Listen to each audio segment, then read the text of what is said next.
পড়ালেখা শেষ করে একটা কোম্পানিতে চাকরির ইন্টারভিউ দিছি। চাকরি হবে বলে মনে হয় না, কারণ বর্তমানে ঘুষ মামা খালুরা না থাকলে কোনো চাকরি পাওয়া যায় না। তারপরও আশায় আছি। ইন্টারভিউ দিয়ে এসে মেসে এসে শুয়ে আছি, কিছুই ভালো লাগছে না। এমন সময় সবচেয়ে কাছের বন্ধু জয়ের ফোন। ঘুম ঘুম চোখে ফোনটা রিসিভ করলাম।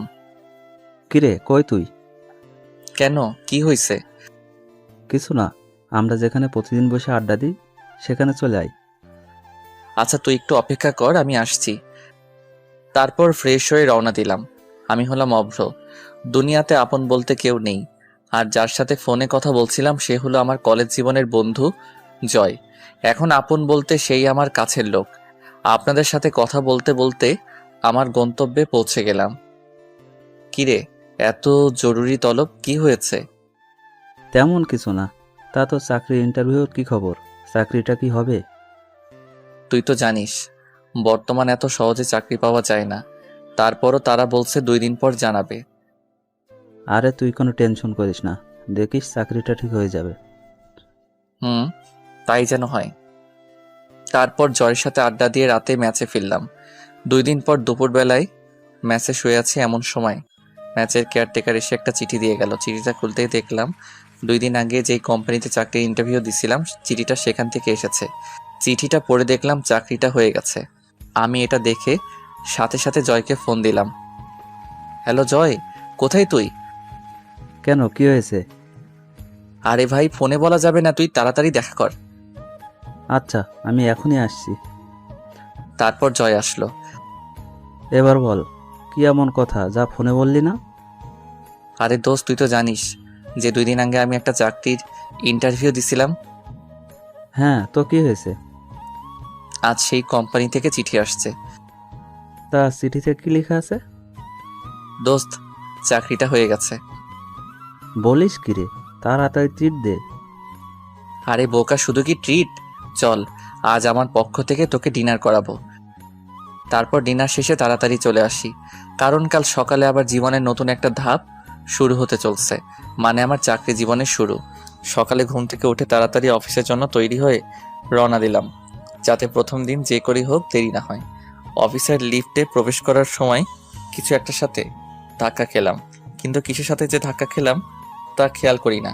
পরে এক টিমে বলে উঠল, এই যে মিস্টার, চোখে দেখেন না? জি, আমি না হয় চোখে দেখি না, ঠিক আছে। তা আপনার চোখ কি বাসায় রেখে আসছেন? কি বললেন আপনি? কেন, চোখের সাথে সাথে কি কানেও সমস্যা নাকি যে শুনতে পাননি? আপনার সাহস তো কম না, যা তা বলে যাচ্ছেন। যা তা কোথায় বললাম? ধুর, যত সব ফালতু। কথাটা বলে চলে গেল। আমিও লিফট থেকে নামতে যাব, তখনই এক ছেলে ডাক দিয়ে বলল, কি ভাই, নতুন মনে হচ্ছে? হ্যাঁ। ভাইয়ের ভাগ্যটা মনে হয় ভালো না। কেন ভাই, এমন করে বলছেন কেন? আপনি যে মেয়েটার সাথে এতক্ষণ কথা কাটাকাটি করলেন, আপনি জানেন সে কে? কেন, কে সে? এই অফিসের বসের একমাত্র মেয়ে। বলেন কি? তাহলে তো মনে হয় চাকরিটার হলো না। দেখেন কি আছে কপালে। লোকটার কথা শুনে মনটা খারাপ হয়ে গেল। নিজেকে মারতে ইচ্ছে করছে। কি দরকার ছিল মেয়েটার সাথে কথা কাটাকাটি করার? একটু সরি বললেও তো সব ঠিক হয়ে যেত। এইসব কথা ভাবতে ভাবতে বসের কেবিনের দিকে যেতে লাগলাম। কেবিনের সামনে গিয়ে ভয়ে ভয়ে দরজাটা খুলে বললাম, স্যার, আমি কি ভিতরে আসতে পারি? আসুন। তারপর আমি ভিতরে গিয়ে দেখি স্যারের মেয়েও ভিতরে বসে আছে। বসুন। আর তুমি তো নতুন, তাই না? জি স্যার। তা তোমার নামটা জানো কি? অভ্র। চেহারার সাথে নামটাও পুরাই জোকার। কথাটা বলে সে কেবিন থেকে বার হয়ে গেল। ও হচ্ছে আমার মেয়ে রিয়া। ওর কথাই কিছু মনে করো না বাবা, ও একটু এমনই। আসলে মা মরা মেয়েটা আমার আদর যত্নের কমতি রাখিনি, তাই কিছু বলি না। না স্যার, আমি কিছুই মনে করি নাই।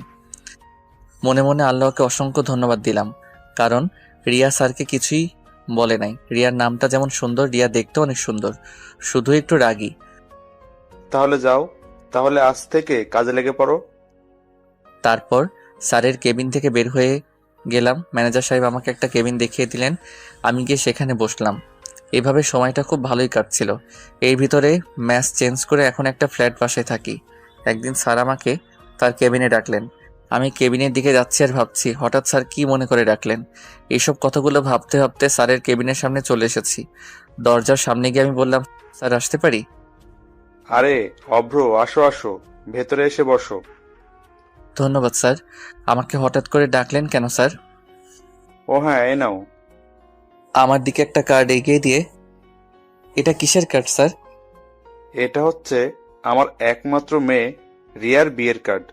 তাই অফিসের সবাইকে দাওয়াত দেওয়া হয়েছে, শুধু তুমি বাকি ছিলে। আমি কার্ডটা খুলে পড়তে লাগলাম। বিয়ের বাকি আর মাত্র 2 দিন। পড়া শেষ করে স্যারকে বিদায় জানিয়ে স্যারের কেবিন থেকে চলে আসি। তারপর নিজের কেবিনে এসে জয়কে ফোন দিলাম। রিং হচ্ছে তো হচ্ছে, ফোন রিসিভ করার কোনো কথাই নেই।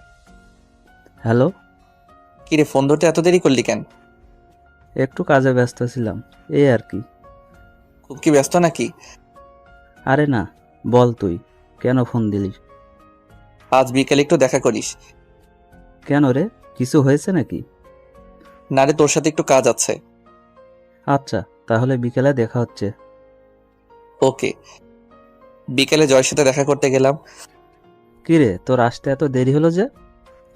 আর বলিস না, রাস্তায় যে জ্যাম, তারপর আবার অফিস থেকে বের হতে একটু দেরি হয়ে গেছে। ও আচ্ছা, তাহলে বল তোর খবর কি? নতুন বাসায় যাওয়ার পর তো তোর সাথে দেখাই হয় না। এই তো চলছে কোনো রকম। ও শোন, তোকে যে জন্য ডেকেছি, বল শুনি। তোকে আমার সাথে এক জায়গায় যেতে হবে, তুই কিন্তু না বলতে পারবি না। তা না হয় যাওয়া যাবে, কিন্তু যাবিটা কোথায়? একটা বিয়েতে। কি, তুই আমাকে না জানিয়ে বিয়ে করছিস? আরে কি বলিস এসব? তোকে ছাড়া আমি এসব করবো তুই ভাবলি কি করে? তাহলে কার বিয়েতে যাওয়ার কথা বলছিস? আরে স্যারের মেয়ের বিয়ে, তাই স্যার অফিসের সবাইকে দাওয়াত করছে। তা বিয়েটা কবে শুনি? এই তো 2 দিন পর। বুঝলাম। তা বিয়েতে কি উপহার দিবি, কিছু কি ভাবছিস? আরে সেই জন্যই তো তোকে আজ ডাকছি, না হলে তোকে বিয়ের দিন বলতাম। আচ্ছা, আমি ভেবে দেখি কি দেয়া যায়, আর তুইও ভাব কেমন। আচ্ছা, আজ তাহলে যাওয়া যাক। দেখতে দেখতে বিয়ের দিন চলে এলো। আমি আর জয় যথারীতিভাবে একটা ছোট উপহার নিয়ে বিয়ে বাড়িতে উপস্থিত হলাম। বাড়িটা অনেক সুন্দর করে সাজানো হয়েছে, কিন্তু আমরা যখন বাড়ির ভিতরে প্রবেশ করলাম তখন অনেকটা অবাক হলাম। আরে ভাই, অবাক না হয় কি কোনো উপায় আছে? একে তো বিয়ে বাড়ি, তারপরও চারপাশ কেমন নীরব হয়ে আছে। কিরে শালা, ভুল করে কোন বাড়িতে এসে পড়লাম নাকি? আমারও তো তাই মনে হচ্ছে। দাঁড়া, ঠিকানাটা আরেকবার ভালো করে দেখে নি। তাই দেখ তাড়াতাড়ি। না রে ভাই, ঠিকানা তো ঠিকই আছে। তাহলে মানুষজন সব কোথায়? চল একটু ভেতরে গিয়ে দেখি। তারপর আমরা দুইজনে আরেকটু ভিতরে যেতে কিছু মানুষ দেখতে পেলাম। সবাই যেন নীরব হয়ে আছে, কারো মুখে কোনো কথা নাই। আমি আমার একজন কলিগকে জিজ্ঞাসা করলাম, কি হয়েছে ভাই, সবাই এমন নীরব কেন? কি আর হবে, স্যারের মেয়ে যার সাথে বিয়ে হওয়ার কথা ছিল তারা নাকি এখন আর আসবে না। আসবে না মানে? তারা এমনটা কি করে করতে পারে? তারা নাকি স্যারের সাথে ব্যবসায়িক শত্রুতার জন্য এমনটা করেছে, শুধুমাত্র প্রতিশোধ নেওয়ার জন্য। এ তো পুরো বাংলা ছায়াছবির মতো কাহিনী। কি বলিস তুই এসব? আমি আমার কলিগকে জিজ্ঞেস করলাম, স্যারকে কোথাও দেখছি না যে, কোথায় সে? এইসব কথা শোনার পর সে অসুস্থ হয়ে পড়েছে, তাই তাকে হাসপাতালে নিয়ে যাওয়া হয়েছে। কোন হাসপাতালে? তারপর তার কাছ থেকে হাসপাতালের ঠিকানাটা নিয়ে হাসপাতালে গেলাম। সেখানে পৌঁছে দেখি রিয়া ম্যাডাম বাইরে বসে কান্না করছে। বধূর সাথে তাকে দেখতে একদম লাল পরীর মতো লাগছিল। আমি তার কাছে গিয়ে জিজ্ঞেস করলাম, স্যার এখন কেমন আছে? একটা রুমের ভেতর থেকে একজন ডাক্তার বাইরে এসে বলে, আপনাদের মধ্যে অভ্রকে? জি আমি। কেন, কি হয়েছে? আপনাকে উনি ডাকছে। স্যারকে উদ্দেশ্য করে কথাটা বললেন। আমি আর কিছু না ভেবে আমি আর জয় দুইজনে একসাথে স্যারকে যেখানে রাখা হয়েছে সেখানে গেলাম। স্যার আমাকে দেখে বললেন, বাবা অভ্র, তোমার সাথে আমার কিছু কথা ছিল। হ্যাঁ স্যার বলুন। অভ্র, এতক্ষণে তো সব ঘটনাই শুনতে পারছো, তা বাবা তুমি আমার একটা কথা রাখবে? স্যার কি কথা, আপনি আমায় বলুন, আমি অবশ্যই আপনার কথা রাখার চেষ্টা করব। আসলে তোমাকে যে কথাটা কিভাবে বলি ঠিক বুঝে উঠতে পারছি না। কথাটা তুমি কিভাবে নিবে তা আমি জানি না, তবে স্যার আপনি বলুন। অভ্র, তোমার যদি কোনো সমস্যা না থাকে তুমি তাহলে আমার মেয়েকে বিয়ে করো, অফিসের বস হিসেবে না। একজন বাবা হিসেবে তোমাকে আমি এই কথাটা বলছি। কোনো কথাই বের হচ্ছে না। আসলে স্যারের কথা শুনে আমি কি উত্তর দিব তা আমি বুঝতে পারছি না। স্যার আমার চুপ করে থাকতে দেখে আবারও বললেন, বাবা, এভাবে চুপ করে থেকো না, তুমি একটু ওকে বোঝাও। জয়কে উদ্দেশ্য করে বলল কথাটা। জয় আমাকে একপাশে গিয়ে বলল, দেখ ভাই, তুই তো স্যারের কথাটা মেনে নে। সে এত করে রিকোয়েস্ট করছে, তুই আর না করিস না। আর বিয়ে আজ না হয় কাল তো করতেই হবে, তাই না? তুই তো আমার কোনো কথাই অমান্য করিস না, তাই এই কথাটাও রাখ। কি রে, এত কি ভাবছিস? হ্যাঁ বলে দে। আমি তোমাকে হাত জোর করছি বাবা, তুমি আমাকে ফিরিয়ে দিও না প্লিজ। এ কি করছেন স্যার? আপনি আমার গুরুজন, আপনার কথায় আমি রাজি, কিন্তু কিন্তু কি? রিয়া ম্যাডাম কি রাজি হবে? ও, তুমি চিন্তা করো না, আমার কথা ও কখনো অমান্য করবে না। তারপর স্যার রিয়া ম্যাডামকে ভেতরে ডাকলেন। রিয়া ম্যাডাম তার চোখ মুছতে মুছতে ভেতরে আসলেন। তারপর স্যার তাকে বললেন, রিয়ামা, আমার একটা কথা রাখবি? কি কথা বাবা, বলো। তোমার সব কথাই আমি রাখবো। মারে, তুই অভ্রকে বিয়ে কর। দেখ মা, আমার মান সম্মান এখন সব তোর উপর, তুই আর না করিস না, তুই রাজি হয়ে যা। বাবা, তুমি যা ভালো বুঝো তাই করো তাহলে। তোমায় বলেছি না, আমার মেয়ে কখনো আমার কথার অবাধ্য হবে না।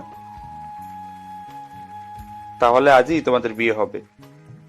যা আপনি ভালো মনে করবেন। তাহলে আমি একটু আসি, তোরা একটু অপেক্ষা কর। তুই আবার কোথায় যাবি এখন? বারে, তোর বিয়ে, তোর ভাবিকে একটু জানাতে হবে না? এই কথা বলে বাইরে চলে গেল জয়। চলো তাহলে বাসায় যাওয়া যাক। আমাদের দুইজনের উদ্দেশ্য করে বলল কথাটা। কিন্তু তোমার শরীর তো ভালো নেই। না রে মা, তোর বিয়ে হলে আমার শরীর এমনিতে ঠিক হয়ে যাবে। তারপর স্যার আর আমরা সবাই মিলে স্যারের বাসায় গেলাম। আরে বুঝতে পারছেন না কেন যাচ্ছি? আরে ভাই, আজ যে আমার বিয়ে। অবশেষে আমাদের বিয়েটা খুব ভালোভাবে হয়ে গেল। এখন আমি বাসর ঘরে বাইরে জয়ের সাথে দাঁড়িয়ে আছি। জয় আমাকে জোর করে বাসর ঘরে ঢুকিয়ে দিল। আমি ঘরে প্রবেশ করে দেখি রিয়া ম্যাডাম বিছানায় বসে আছে। আমি আস্তে করে দরজাটা লাগিয়ে ঘুরে দেখি রিয়া ম্যাডাম আমার সামনে দাঁড়িয়ে আছে। আমি তাকে আমার সামনে দেখে কিছুটা ঘাবড়ে যাই।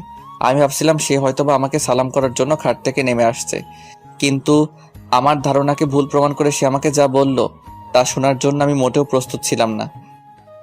এই যে, আপনি আমাকে বিয়ে করলেন কেন? চুপ করে আছি, কি বলবো ঠিক বুঝে উঠতে পারছি না। কি হলো, চুপ করে আছেন কেন? না মানে আপনার বাবা বলেছে তাই। বাবা বললো আর আপনি রাজি হয়ে গেলেন? কেন, আপনি কি এই বিয়েতে খুশি নন? না। তাহলে আপনি বিয়ের জন্য হ্যাঁ বললেন কেন? ওটা তো বাবার মান সম্মানের কথা ভেবে রাজি হয়েছি। আপনি কি করে ভাবলেন যে আমাদের অফিসের একজন সাধারণ কর্মচারীকে আমার স্বামী হিসেবে মানতে পারবো?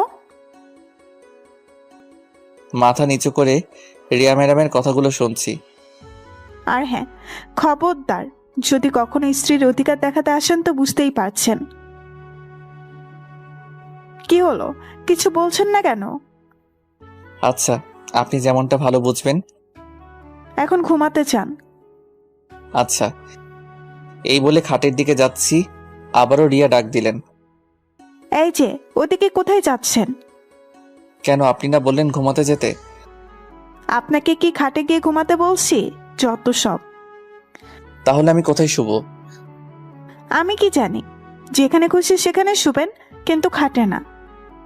তারপর আমি কি আর করব, বালিশ নিয়ে বাইরে যাচ্ছি। রিয়া পেছন থেকে আবার ডাক দিলেন। এ কি, বাইরে কোথায় যাচ্ছেন? কেন, অন্য রুমে যাচ্ছি। না, অন্য রুমে যাওয়ার দরকার নাই। আপনি এই ঘরে সোফায় শুয়ে পড়েন। কি? এত অবাক হওয়ার কিছু নেই। এখন যদি বাইরে যান, এটা যদি অন্য কেউ দেখে তাহলে আমাকে খারাপ ভাববে। উফ, মেয়ের মাথায় বুদ্ধি আছে বলতে হবে। এই কিছু বললেন মনে হয় আপনি? না না, কিছু বলি নাই তো। সত্যি তো? হ্যাঁ সত্যি, আমি কিছুই বলি নাই। তারপর আর কি করার, চুপচাপ সোফায় গিয়ে শুয়ে পড়লাম। একটু পর আমি আবার বললাম, কি হলো, লাইটটা বন্ধ করছেন না কেন? যদি লাইট বন্ধ করলে আপনি খারাপ কিছু করেন? কি, আমাকে দেখে কি আপনার এমন মনে হয়? না, আপনাকে দেখে ঠিক মনে হয় না, তারপরেও তো বলা যায় না কার মনে কি চলে। আমি কিছুটা রাগ করে রুম থেকে বাইর হয়ে চলে যাচ্ছি, তখন আবার রিয়া বলল, এ কি, আবার কোথায় যাচ্ছেন? কেন, আমি এই রুমে থাকলে তো খারাপ কিছু করতে পারি, তাই আমি চলে যাচ্ছি। এই না না, আর বাইরে যেতে হবে না, আমি লাইট বন্ধ করে দিচ্ছি। কিন্তু আবার কিন্তু কি? তাহলে ড্রিম লাইটটা জ্বালিয়ে রাখি। ওকে রাখেন। দূর, মেজাজটাই খারাপ করে দিল। তারপর সে লাইটটা বন্ধ করলো ঠিকই, কিন্তু ডিম লাইটটা জ্বালিয়ে রাখছে। আমি আর কিছু না বলে ঘুমানোর চেষ্টা করছি, কিন্তু কিছুতেই ঘুম আসছে না। আপনারই বলুন, সোফায় শুলে কারো ঘুম আসে? তারপরও চেষ্টা করছি। কতই না স্বপ্ন ছিল আজকের এই দিনটাকে নিয়ে। ভেবেছিলাম বাসর ঘর কতই না সুন্দর হয়, আর আজ দেখছি রিয়ার দিকে তাকিয়ে দেখে সে ঘুমিয়ে গেছে। তার মুখটা দেখতে একদম নিষ্পাপ বাচ্চাদের মতো লাগছিল। যতই ওর দিকে তাকিয়ে থাকছি ততই ওর মায়ায় পড়ে যাচ্ছি। ওর মুখের দিকে তাকিয়ে থাকতে থাকতে কখন যে ঘুমাই গেছি মনে নাই। সকালের দিকে শরীরে পানি পড়ছে। আমি ভাবলাম হয়তোবা স্বপ্নের মধ্যে বৃষ্টি পড়ছে, তাই সেদিকে কোনো খেয়ালই দেই নাই। একটু পর যখন আবার পানি দিল তখন বুঝলাম না এটা কোনো স্বপ্ন না কে যেন আমার গায়ে পানি ঢেলে দিচ্ছে। গুম গুম চোখে তাকিয়ে দেখি রিয়া কোমরে হাত দিয়ে দাঁড়িয়ে আছে। তাকে দেখতে তখন খুব সুন্দর লাগছিল, এমনিতেও সুন্দর, তারপর আবার শাড়ি পরেছে। একটু পর রিয়ার কথাই বাস্তবে ফিরে আসলাম। কি হলো, এভাবে তাকিয়ে কি দেখছেন? তোমায় দেখছিলাম। কি? না মানে এত সকালে এই শীতের ভিতর শরীরে পানি দিলেন কেন? এত সকাল মানে ঘড়ির দিকে তাকিয়ে দেখেন একবার। এই রে, এ তো অনেক দেরি হয়ে গেছে রে। যাও তাড়াতাড়ি খাবারের ব্যবস্থা করো, আমার খুব ক্ষুধা লাগছে। যান তাহলে ওইদিকে রান্না করেন গিয়ে। কি, আমি রান্না করব মানে? তাহলে কে রান্না করবে? আমি রান্না করতে পারি না, আপনি গিয়ে রান্না করেন তাড়াতাড়ি। কি, মেয়ে মানুষ হয়ে রান্না করতে পারেন না? দেখুন, এসব কথা শুনতে চাই না, যান গিয়ে রান্না করেন। এই ছিল কপালে? এই কথাটা বলে রান্না করতেই রান্নাঘরের দিকে যাচ্ছি রান্না করার জন্য। আসলে আগে একা থাকতাম, তাই একটু একটু রান্না করতে পারি। রান্না শেষ করে আমি যখন আসলাম, এসে তো আমি তখন পুরাই অবাক। আমার অবাক হওয়ার কারণ হচ্ছে, আমি যখন রান্নাঘর থেকে বের হলাম তখন দেখি রিয়া টেবিলে বসে বসে খাবার খাচ্ছে। আমি তার কাছে গিয়ে তাকে বললাম, এই আপনি খাবার কোথায় পেলেন? কোনো কিছু না বলে শুধু খাবার খায়। কি হলো, কিছু বলছেন না কেন? ভাবি এসেছে খাবার নিয়ে। ভাবি মানে কার ভাবি? আমাদের কথার মাঝে জয়ের বউ মানে আমার ভাবি এসে হাজির। তিনি এসে আমাকে বললেন, কি দেবর, বউবে একদিনের ভেতর আমাকে ভুলে গেলে? না মানে। থাক, আর মানে মানে করতে হবে না, যাও তুমিও খেতে বসো। আমি আর কিছু না বলে চুপ করে রিয়ার পাশে গিয়ে খেতে বসলাম। ভাবি আপনি কখন আসলেন? আমি তো আসছি অনেক আগে। কেন? না কিছু না, এমনি জিজ্ঞেস করলাম। তারপর আমি রিয়ার দিকে তাকিয়ে দেখি সে মিটমিট করে হাসছে, আর এদিকে আমার রাগ হচ্ছে। ওই ভাবি আসছে, তো আপনি একটিবার আমাকে ডাক দিতে তো পারতেন। রিয়া আমার দিকে কেমন ভাবে তাকালো যেন, কিন্তু কিছুই বলল না। তা দেবর, তুমি রান্নাঘরে কি করছিলে? কি বললো ভাবি, এত সুন্দর একটা বউ পাইছি, তাকে কি করে রান্নাঘরে পাঠাই বলেন, যদি কালো হয়ে যায়? বাবা, একদিনে এত প্রেম? প্রেমের আর দেখছো কি, কেবল তো শুরু। আচ্ছা, তোমরা তাহলে খাও, আমি বরং আসি। এই কথা বলে ভাবি চলে গেলেন, আর আমি রিয়ার দিকে তাকিয়ে দেখি কেমন একটা রাগী ভাব নিয়ে আমার দিকে তাকিয়ে আছে। এভাবে তাকিয়ে আছেন কেন? ওই, আমি আপনার কেমনে বউ হই? কেন, আপনার সাথে না আমার কাল বিয়ে হলো? বিয়েটা একটা অ্যাক্সিডেন্ট। আর হ্যাঁ, আপনি ভাবলেন কি করে যে আমার বাবার অফিসের একজন সামান্য কর্মচারীকে স্বামী হিসাবে মেনে নিব? এটা কখনো সম্ভব না। একটু থেমে আবার বলতে শুরু করলো, আর আমরা কিছুদিন একসাথে থাকবো, তারপর আপনাকে আমি ডিভোর্স দিয়ে দেব, বুঝলেন? কথাগুলো বলে সে রুমে চলে গেল। আর আমি বসে বসে ভাবছি, এই ছিল আমার জীবনে। যখন একা ছিলাম তখন তো খুব ভালো ছিলাম। কথাগুলো ভাবতে ভাবতে নিজের অজান্তেই কখন যে চোখে পানি চলে আসছে তা বুঝতে পারি নাই। সারাদিন আর রিয়ার সামনে যাই নাই। রাতে তার কাছে গিয়ে বললাম, সারাদিন তো কিছু খেলেন না, আসুন এখন কিছু খেয়ে নিন। কে বলছে আমি সারাদিন না খেয়ে আছি? আর আপনার খাওয়া আপনি খেয়ে নেন। আর আপনি? আমি বাইরে থেকে খাবার অর্ডার করছি। আমি আর কিছু না বলে রুম থেকে বের হয়ে আসবো, তখনই পেছন থেকে রিয়ার ডাক দিল, এই যে শুনুন, আমাকে এত কেয়ারলেস দেখাতে আসবেন না, বুঝলেন? আপনাকে আমার সহ্য হয় না। আমি তার কথা শুনে বাইরে চলে গেলাম। কি করব কিছুই ভালো লাগছে না। একটু রাত করে বাসায় ফিরলাম। দরজার কাছেই এসে 2-3 বার কলিং বেল বাজাতে রিয়া এসে দরজা খুলল আর বলল, কি ব্যাপার, এত রাত পর্যন্ত কোথায় ছিলেন? একটু কাজ ছিল। কি এমন কাজ যে রাত পর্যন্ত বাইরে থাকতে হবে? আমি আর কিছু না বলে সোজা রুমে চলে গেলাম। গিয়ে সোফায় শুয়ে পড়লাম। রিয়াও আমার পিছু পিছু আসলো এবং খাটে গিয়ে বসে পড়ল। দুইজনেই নীরব হয়ে আছি। একটু পর নীরবতা ভেঙে আমি বলতে শুরু করলাম, আপনাকে আমি ডিভোর্স দিয়ে দিব। সত্যি? সত্যি। তবে তবে কি? আমাদের 6 মাস একসাথে থাকতে হবে। আপনাকে তো আমি একদমই সহ্য করতে পারছি না, আর আপনি বলছেন 6 মাস একসাথে থাকার কথা। কি করবেন বলুন? কিছু পেতে হলে একটু তো কষ্ট করতে হবে। আর 6 মাসই তো, দেখতে দেখতে চলে যাবে। ঠিক আছে। রাতে দুইজনের ভিতর আর কোনো কথাই হয়নি। সকালে ঘুম থেকে উঠে দেখি রিয়া এখনো ঘুমিয়ে আছে, তাই তাকে আর জাগালাম না। সত্যি ঘুমন্ত অবস্থায় রিয়াকে একদম নিষ্পাপ শিশুর মতো মনে হচ্ছে। আমি হালকা পাতলা নাস্তা তৈরি করে রিয়ার জন্য ডেকে অফিসের জন্য বেরিয়ে পড়লাম। অফিসে যেতেই স্যারের সাথে দেখা। আরে অব্র বাবা যে, তুমি অফিসে আসতে গেলে কেন? আর কয়দিন পরে আসতে পারতে। না স্যার, আসলে কিছু পুরন কাজ আছে, ওগুলো করতে হবে। ও আচ্ছা, তারপরও। না স্যার, আমার কোনো সমস্যা নাই। আচ্ছা, তাহলে একটু পর আমার কেবিনে এসে দেখা করো, কেমন? ঠিক আছে স্যার। তারপর আমি আমার কেবিনে এসে বসে বসে কাজ করছি। তখন স্যারের ফোন। আমি ফোন রিসিভ করতেই, অব্র, এখন আমার কেবিনে এসে দেখা করো। এই কথাটা বলেই ফোনটা কেটে দিল। তারপর আমি স্যারের কেবিনে গেলাম। তখন স্যার আমাকে বসতে দিয়ে বলতে শুরু করলেন, অব্র, তুমি তো জানো যে রিয়া আমার একমাত্র সন্তান। ও ছাড়া আমার আর কেউ নেই।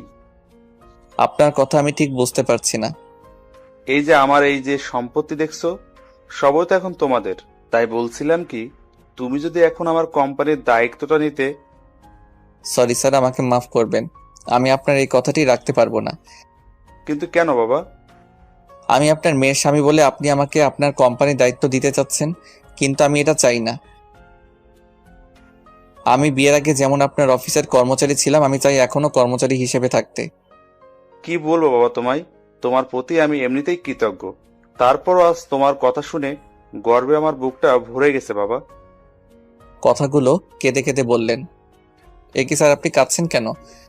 আমার মেয়ের অনেক সৌভাগ্য যে তোমার মতো একজনকে জীবন সঙ্গী হিসেবে পেয়েছে। স্যারের মুখে এই কথা শোনার পর আমার মুখ দিয়ে আর একটা কথাও বের হচ্ছে না, শুধু দু চোখ দিয়ে পানি পড়ছে। তারপর স্যারের কাছ থেকে বিদায় নিয়ে নিজের কেবিনে এসে বসে আছি, কিন্তু কাজে মন দিতেই পারছি না। তারপর অফিস ছুটি হলে বাসায় আসলাম। বাসায় এসে কলিং বেল বাজানোর কিছুক্ষণ পর এসে রিয়া দরজা খুলে দিয়ে চলে গেল।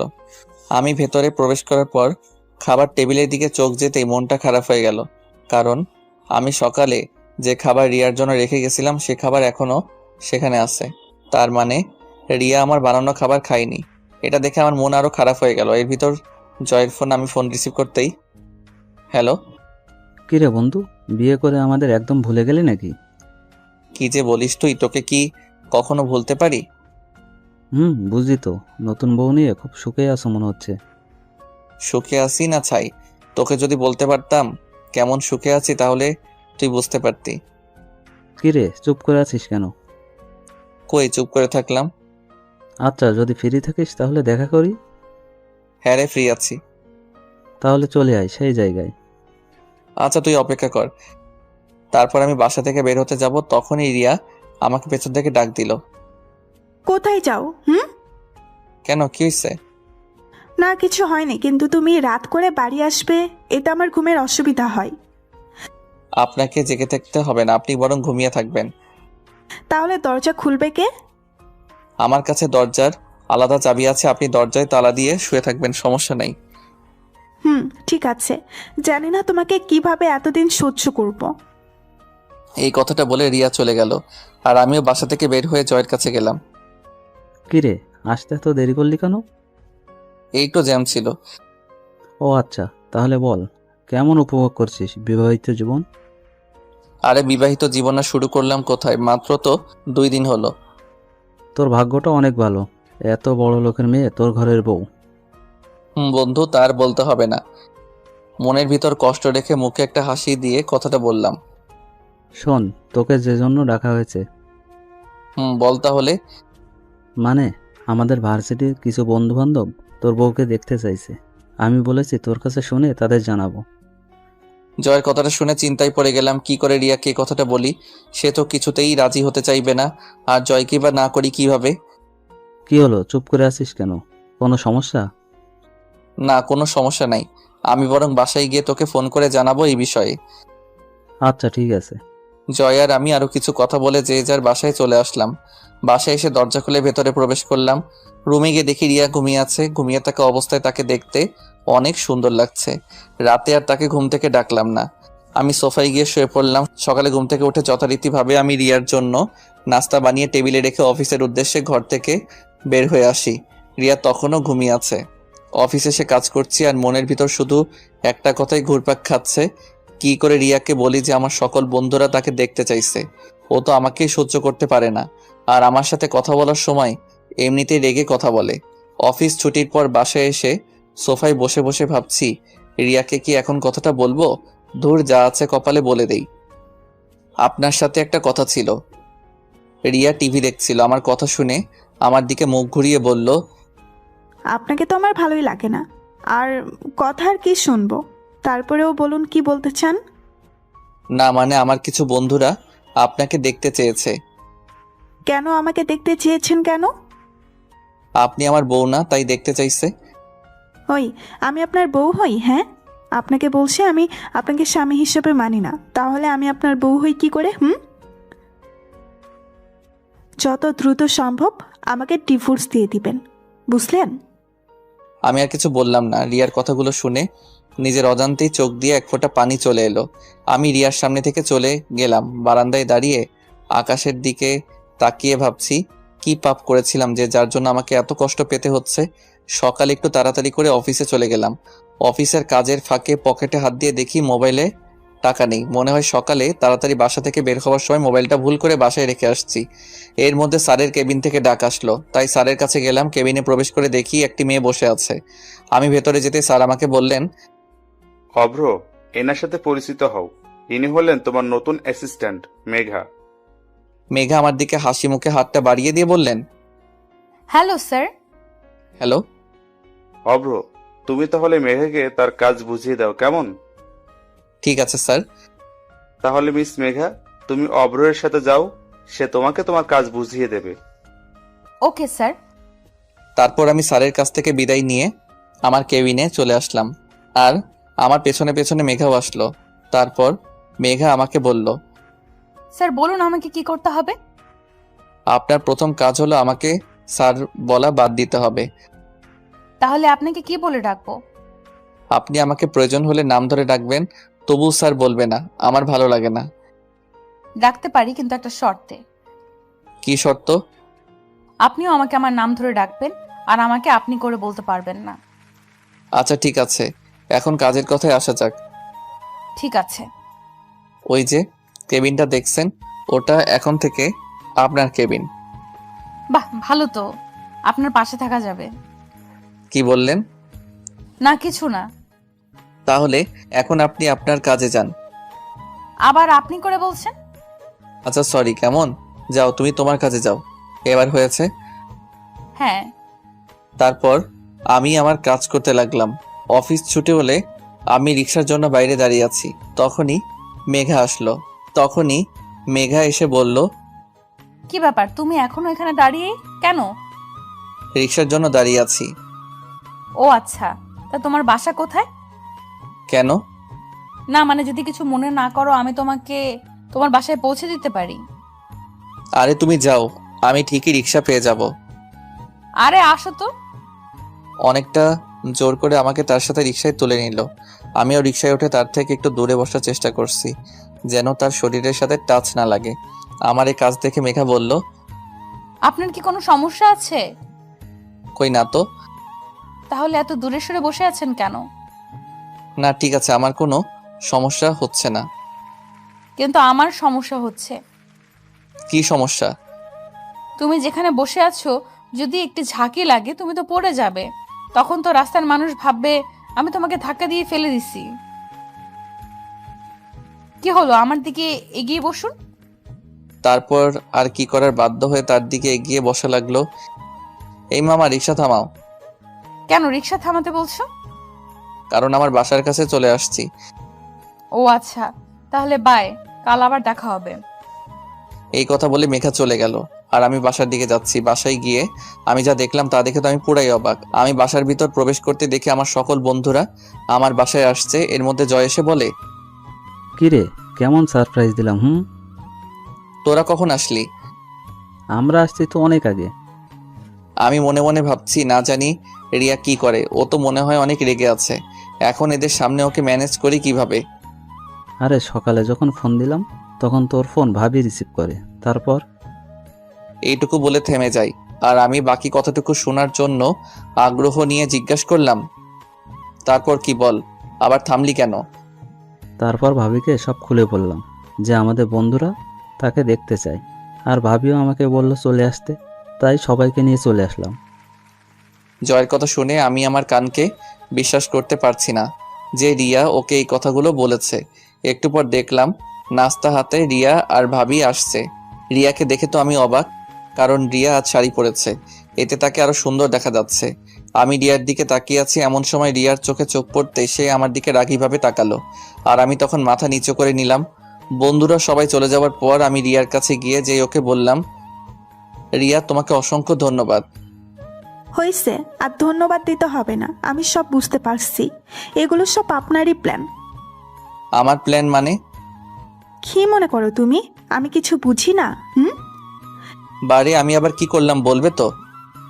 তুমি তো আজ ইচ্ছে করে মোবাইলটা বাসায় রেখে গেছো যাতে তোমার বন্ধু আমাকে ফোন দিয়ে এসব বলে, আর আমি রাজি হয়ে যাই। আর তুমি ভালো করেই জানতে আমি তোমাকে না বলতে পারবো না। বিশ্বাস করো, এসব কিছুই আমি জানি না। আর আমি সত্যি বলছি, মোবাইলটা আমি ভুল করে রেখে গেছিলাম। হয়েছে, আমার সামনে আর ভালো সাজা লাগবে না, যত সব। কথাটা বলে রুমে চলে গেল। এইভাবেই দিনকাল চলছিল আমাদের। এতদিন হয়ে গেছে কিন্তু এখনো আমার প্রতি তার কোনো ভালোবাসা বা ভালো ব্যবহারও করি নাই। কিন্তু আমি আস্তে আস্তে রিয়াকে ভালোবেসে ফেলছি। একদিন শুক্রবারে অফিস বন্ধ, তাই সকালে শুয়ে আছি। একটু পর বুঝতে পারলাম কে যেন আমাকে ডাকছে। আমি চোখ খুলে দেখি রিয়া আমাকে ডাকছে। আমি এটা দেখে আবার চোখ বন্ধ করে নিলাম। আমার কাছে মনে হচ্ছে আমি স্বপ্ন দেখছি, কারণ রিয়া আমার সাথে ঠিক মতো কথাই বলে না। আজ এত ভালোবেসে ডাকছে, এসব কথা চোখ বন্ধ করে ভাবছি। কিন্তু একটু পর আমার শরীরে পানি ঢেলে দিল আর আমি সাথে সাথে লাফ দিয়ে উঠলাম। আমার এভাবে লাফ দিয়ে ওঠা দেখে রিয়া হেসে দিল। আমি অপলক দৃষ্টিতে তার হাসি মাখা মুখটার দিকে তাকিয়ে আছি। এই যে মিস্টার, শুক্রবার বলে ঘুমিয়ে থাকলে চলবে? যাও এখনই ফ্রেশ হয়ে এসো, আমি নাস্তা তৈরি করছি। ওর কথাগুলো যেন আমার বিশ্বাসই হচ্ছে না। কি হলো, এভাবে তাকিয়ে কি দেখছো? মনে হয় আমাকে আজই প্রথম দেখছো। উফ, যাও তো, খুব ক্ষুধা লাগছে, তাড়াতাড়ি ফ্রেশ হয়ে আসো। আমার দিকে তোয়ালেটা দিয়ে কথাটা বলে সে রান্নাঘরে চলে গেল। আমি ভাবছি আজ রিয়ার আবার কি হলো, নাকি আমি কোনো স্বপ্ন দেখছি? না, এটা তো কোনো স্বপ্ন না। যা ঘটছে সবই তো আমার সাথে ঘটছে। আমার তো বিশ্বাসই হচ্ছে না। তারপর আমি ফ্রেশ হয়ে বাইরে আসতে দেখি রিয়ার বাবা, মানে আমার স্যার, সোফায় বসে আছে। এবার আমি সবকিছু বুঝতে পারছি, কেন রিয়া আমার সাথে আজ কেন এত ভালো ব্যবহার করছে। তারপর সবাই বসে একসাথে নাস্তা করছি। এমন সময় স্যার বললেন, তা বাবা অব্র, তুমি সোফায় কেন শুয়েছিলে? কি বলবো স্যার, আপনি যদি সত্যিটা শুনেন তাহলে বুঝতেন আমি কেন সোফায় শুয়েছিলাম। কি হলো বাবা, চুপ করে আছো কেন? আমার চুপ করে থাকতে দেখে রিয়া বলল, বাবা, ও কি বলবে? আমি বলছি কেন ও সোফায় শুয়েছিল। না জানি এখন আবার কোন সত্যটা বলবে কে জানে। বাবা জানো, তোমার জামাই খুব খারাপ। কেন রে, ও আবার কি করলো? কি করেনি তাই বলো? আমি কাল রাতে বললাম আমাকে যেন আজ ঘুরতে নিয়ে যায়, কিন্তু ও কিছুতেই রাজি হলো না। তার এক কথা, আমাকে ঘুরতে নিয়ে যেতে পারবে না, তাই আমি তাকে শাস্তি হিসাবে সোফায় শুতে দিছি। হায় হায়, মাইয়া কয় কে তো দেখি মিথ্যা বলায় পটু। আমি অবাক দৃষ্টিতে রিয়ার দিকে তাকিয়ে আছি। না অব্র, তুমি কিন্তু কাজটা একদম ঠিক করনি। না স্যার, আসলে না, আমি আর কিছুই শুনতে চাই না। আমি চাই তোমরা দুজনে আজ কোথাও থেকে ঘুরে আসো। ঠিক আছে। কি, এখনো রাজি হলে কেন? আমার দিকে তাকিয়ে একটা মুচকি হাসি দিয়ে কথাটা বলল, তাহলে তোমরা বরং আমার গাড়িটা নিয়ে যাও, কেমন? সরি স্যার, মাফ করবেন, আমি আপনার গাড়ি নিয়ে ঘুরতে যেতে পারবো না। কেন গাড়ি নিতে পারবে না? কারণ আমি চাই না যে আমার স্ত্রীকে তার বাবার টাকায় ঘোরাতে। আমার নিজের যতটুকু সামর্থ্য আছে তাই দিয়ে আমি তার সব ইচ্ছা পূরণ করার চেষ্টা করব। অব্র, তোমাকে যতই দেখছি ততই অবাক হচ্ছি আমি। বাবা, ও কিন্তু তোমাকে অপমান করছে। না রে মা, ও তো ঠিক কথাই বলেছে। না বাবা। পুরো কথা বলতে না দিয়ে স্যারের ফোন আসলো, তাই তিনি ফোনে কথা বলছেন। কথা বলা শেষ করে স্যার তাকে বললেন, আমি এখন যাই মা, একটু কাজ আছে। আসি বাবা অব্র, ভালো থেকো তোমরা। তারপর স্যার চলে গেলেন। আর রিয়া আমার কাছে এসে, তুমি আমার বাবাকে অপমান করলে কোন সাহসে? আমি তাকে কোনো অপমান করি নাই। তুমি তো বলবেই ছোট লোক কোথাকার, একটা গাড়ি কেনার ক্ষমতা নাই। আর তাছাড়া তুই কোনোদিন এই গাড়িতে উঠেছিস বলে মনে হয় না।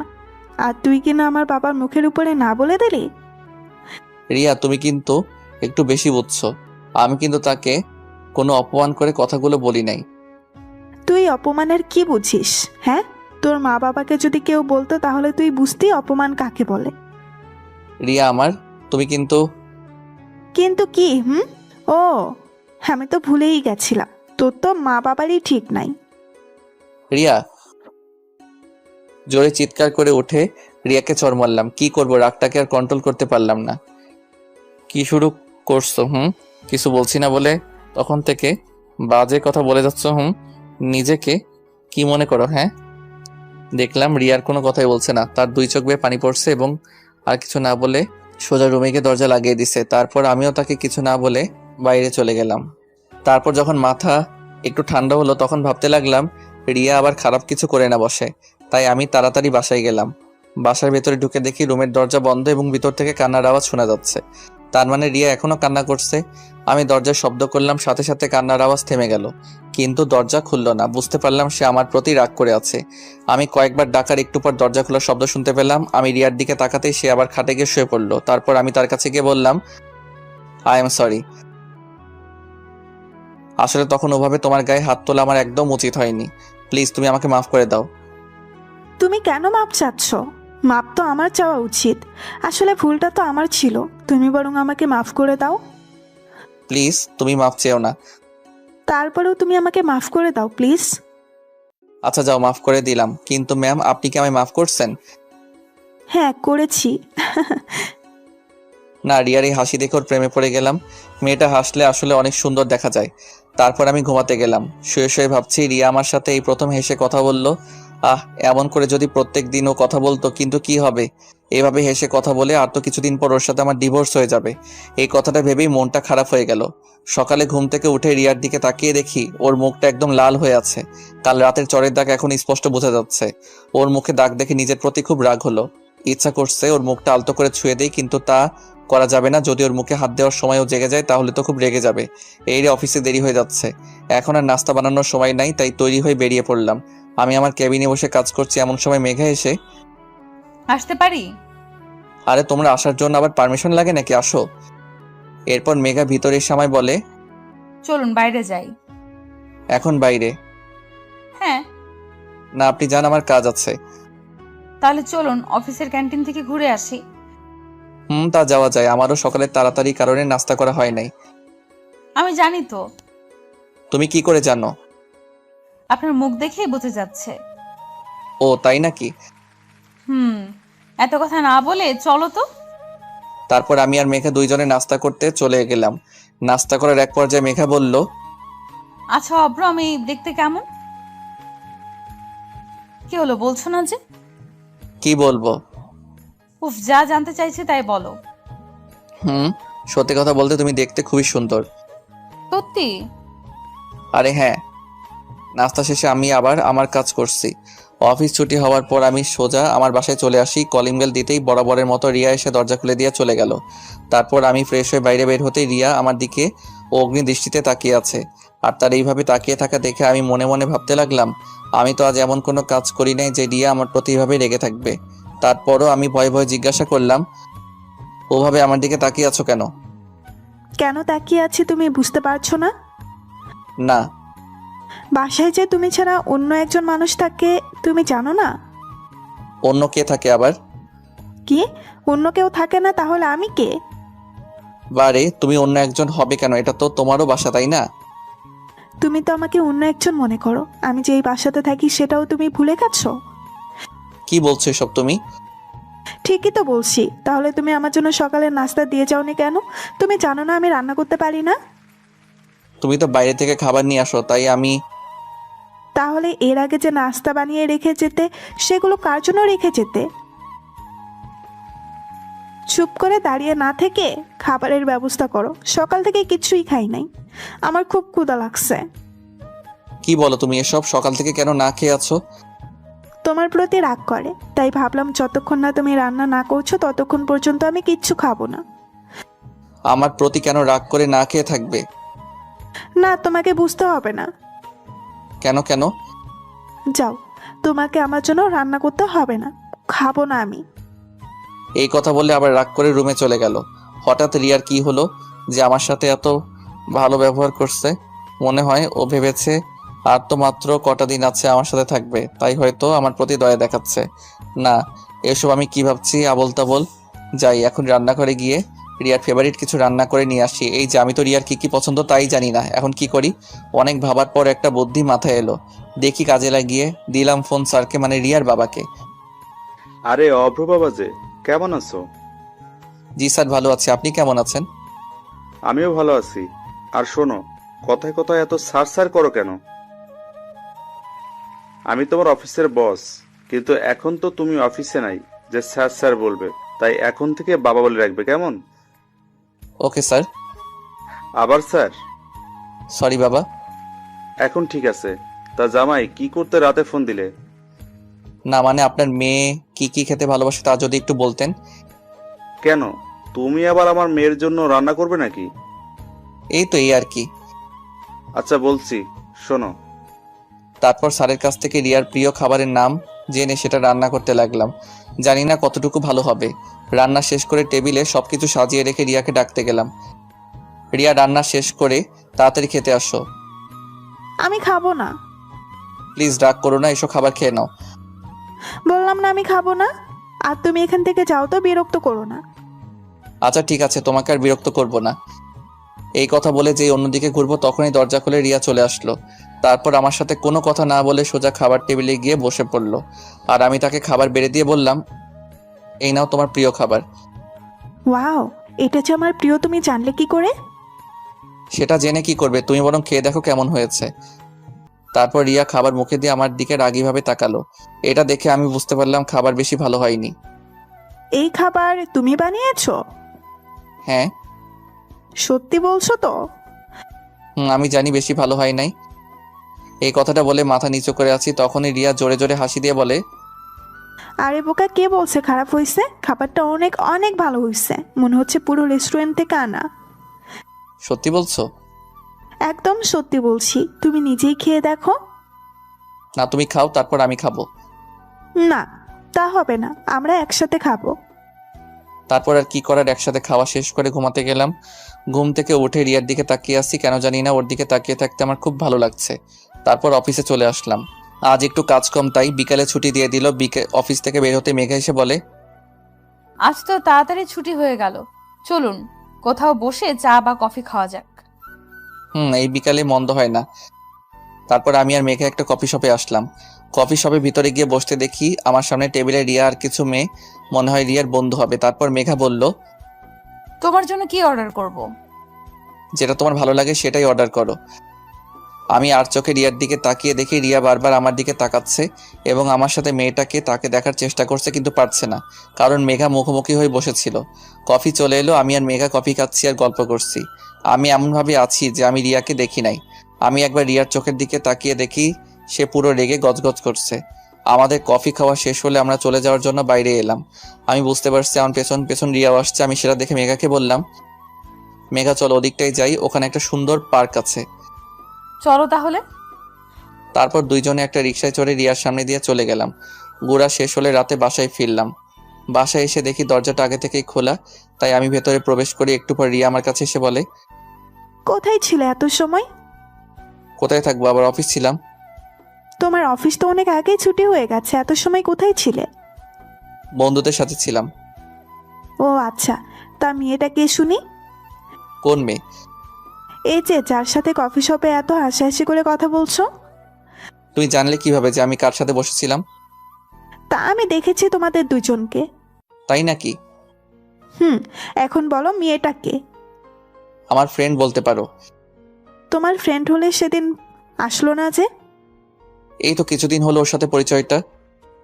ছি, তোমার লজ্জা করে না ঘরে বউ থাকতে তুমি? ওয়েট, বউ মানে কি? তোমার কথা বলছো? তার কার কথা বলবো শুনি? তোমার সাথে তো আর কয়েকদিন পর ডিভোর্স হয়ে যাবে, আর তাছাড়া তুমি তো আমাকে দুই চোখে দেখতে পারো না। দেখলাম রিয়া আমার কথাগুলো শুনে কিছুটা চুপ হয়ে গেল, তারপর আবার বলল, ডিভোর্স তো এখনো হয়নি, যতদিন না হয় ততদিন তো আমিই তোমার বউ। কথাটা বলার সময় দেখলাম ওর চোখের কোণে পানি। তবে কি রিয়াও আমাকে ভালোবাসতে শুরু করেছে? কথাটা ভেবেই নিজের অজান্তে মুখে হাসি ফুটে উঠল। পরের দিন দুপুরে অফিসে বসে কাজের ব্যাপারে মেঘার সাথে কথা বলছি, এমন সময় দেখি রিয়া আসলো। ও ভেতরে এসে মেঘাকে দেখে আমার দিকে রাগী ভাব নিয়ে তাকিয়ে আছে। তারপর আমি মেঘাকে বললাম, তুমি এখন যাও, আমি তোমাকে পরে ডেকে নিব। মেঘা চলে যাওয়ার পর আমি রিয়াকে বললাম, তুমি হঠাৎ এখানে? কেন আসতে পারি না? না, তা পারবে না কেন? এটা তো তোমারই অফিস। আমি না আসলে হয়তো বা ভালোই হতো। কেন? এই যে তোমাদের কথা বলার সমস্যা করলাম। তা অবশ্যই ঠিক। কি বললে তুমি? ওই কিছু না তো। না, তুমি কিছু একটা তো বলছো। আরে না, কিছুই বলি নাই। আমি দেখলাম রিয়ার হাতে টিফিন বাটি, তাই আমি তাকে বললাম, হাতে কি? ওটা আমার জন্য আনছো? এনেছিলাম একজনের জন্য, কিন্তু সে তো খুব ভালোই আছে। কথাটা বলে রিয়া চলে গেল। আমি পেছন থেকে এত ডাকার পরও শুনলো না, চলে গেল।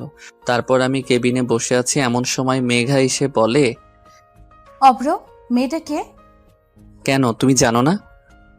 জানলে তোমায় জিজ্ঞেস করতাম নাকি? ও হচ্ছে আমাদের অফিসের বসের মেয়ে, আর আমার স্ত্রী। কি, তোমার স্ত্রী? হ্যাঁ। কই, আগে তো বলো নাই কখনো। তুমিও তো জানতে চাও নাই। ও আচ্ছা। কি ব্যাপার, তোমার চোখে পানি কেন? কই পানি? বলে নিজের হাত দিয়ে চোখটা মুছল। আমি দেখতে পাচ্ছি তোমার চোখে পানি। মনে হয় চোখে কিছু পড়েছে। কই দেখি তো। না, তোমাকে দেখতে হবে না। বলে সে চলে গেল।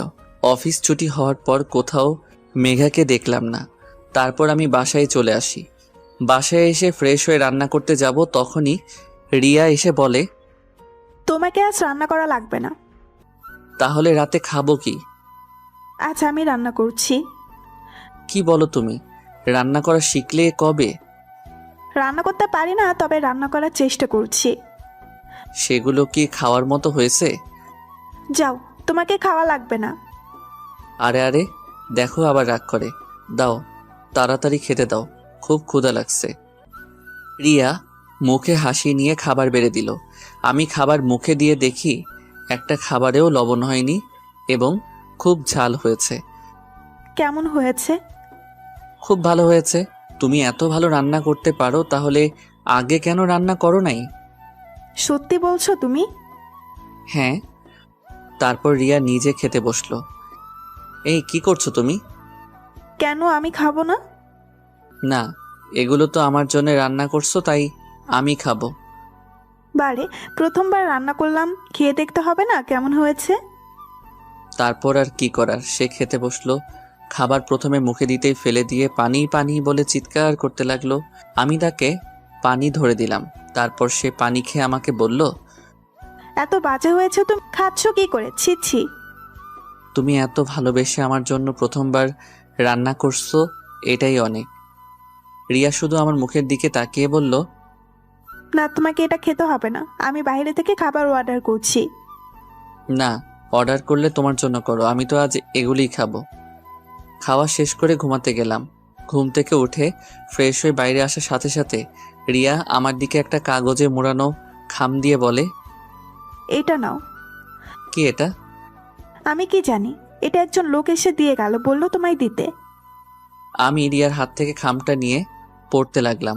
পড়া শেষ হতেই রিয়া আমাকে বলল, কি এটা? এতে কি আছে? ওই যে তুমি যা চেয়েছিলে তাই। মানে কি? এটা ডিভোর্স পেপার, উকিল সাহেব পাঠিয়েছে। এখন এটাতে দুইজনে সাইন করে দিলে তুমি মুক্ত হয়ে যাবে। কথাটা শুনে রিয়ার মুখটা ফ্যাকাশে হয়ে গেল। এই নাও, আমি সাইন করে দিছি, এখন তুমি সাইন করে দিলেই হয়। কথাগুলো বলে আমি অফিসে চলে আসি। একটু পর ফোনটা বেজে উঠল। ফোনের দিকে তাকিয়ে দেখি স্যার ফোন করছে।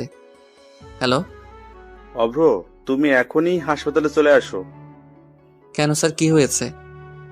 রিয়া, রিয়া। বলুন না, রিয়ার কি হয়েছে? ও ঠিক আছে তো? বাবা, রিয়া সুসাইড করেছে। কথাটা শুনে আমার পায়ের নিচ থেকে যেন মাটি সরে গেল। তাই আর এক মুহূর্ত দেরি না করে তাড়াতাড়ি বেরিয়ে পড়লাম হাসপাতালের উদ্দেশ্যে। হাসপাতালে গিয়ে স্যারকে বললাম, স্যার রিয়া কোথায়? বলুন না, রিয়া কোথায়? অপারেশন থিয়েটারে। জানি না মেয়েটা কেন এমন পাগলামো করলো। সকালে হঠাৎ বাসায় গিয়ে সোজা নিজের রুমে চলে গেল। আমি পেছন থেকে ডাকার পর একটি বারও আমার ডাক শুনলো না।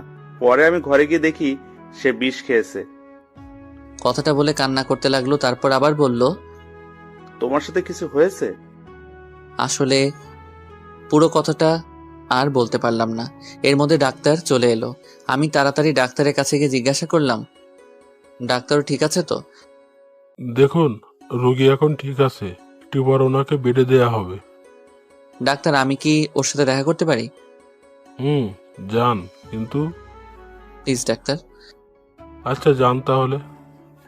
তারপর আমি ভেতরে গিয়ে দেখি রিয়া ঘুমিয়ে আছে। ওকে দেখতে একদম বাচ্চাদের মতো লাগছে। আমি গিয়ে ওর মাথার কাছে বসে আছি। একটু পর রিয়া আস্তে আস্তে চোখ খুললো। তারপর আমি তাকে বললাম, কি ব্যাপার, এমন পাগলামো কেন করছো তুমি? কি করব বলো? তোমাকে যদি না পাই তাহলে এই জীবন রেখে কি লাভ বলো? তোমার সাথে যে খারাপ ব্যবহার করেছি, এতে করে তুমি আমাকে কখনো মেনে নিতে পারবে না। তাই বলে তুমি সুইসাইড করবে? কেন বাঁচালে আমাকে? আমি মরে গেলেই তো ভালো হতো। ঠাস করে রিয়ার গালে চড় মারলাম। তুমি আমাকে মারলে? মেরেছি, বেশ করেছি। আমার বউকে আমি মারছি, আর একবার যদি মরার কথা মুখে আনো তাহলে আবার মারবো বলে দিলাম। ভালোবেসে ফেলছি গো তোমায়। এই কয়দিন তোমায় অনেক ভালোবেসে ফেলছি। কথাগুলো আমাকে জড়িয়ে ধরে কেঁদে কেঁদে বলতে লাগলো। আমিও তাকে জড়িয়ে ধরে কেঁদে কেঁদে বললাম, আসলে এটা কোনো দুঃখের কান্না নয়, এটা হচ্ছে আনন্দের কান্না। আমিও যে তোমায় অনেক ভালোবাসি। যেদিন তোমায় প্রথম দেখেছি সেদিন থেকে তোমায় ভালোবেসে ফেলছি।